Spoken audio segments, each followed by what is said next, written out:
Cześć moi mili, z tej strony Adam Chodorowski ze sklepu modelarskiego Tank Models i waszego ulubionego kanału Tank Models TV. Dzisiaj nietypowy, eksperymentalny film, a raczej jest to film zapowiadający nowy model. Mianowicie 13 i 14 czerwca 2026 roku oczywiście odbył się warszawski festiwal modelarski Baba Ryba. To chyba jest 4. edycja bodajże, jeżeli się mylę, poprawcie mnie, jeżeli chodzi o organizację na Ursynowie. I posłuchajcie, na Baba Rybie zajrzałem na stoisko reprezentacyjne Arma Hobby. No i na tym stanowisku, co zobaczyłem? Zobaczyłem oczywiście zapowiedź nowego modelu, a mianowicie Curtissa P40 w wersji B i C.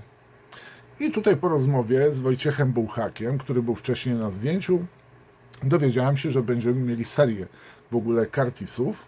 Między innymi będziemy mieli oczywiście Warhawka, Tomahawka i Kitty Hawka, czyli można się spodziewać, że będą też w innych malowaniach, w innych wersjach te modele. Tak będzie prezentował się Artbox, a dokładnie tak. I mam nadzieję, że właśnie w wydaniu latających tygrysów zobaczymy oznaczenia, czyli kalkomanię samolotu pilotowanego przez Witolda Urbanowicza. Otrzymałem również wiadomość, że rozpoczęła się, powiedzmy, produkcja tego modelu. O, bardzo proszę, teraz widzicie na zdjęciu, a mianowicie ma ukazać się tutaj w niedługim czasie. Będą już tak zwane preramki, wstępna produkcyjna wersja, który po prostu zobaczymy wtedy pierwsze zdjęcia ramek tego Curtissa.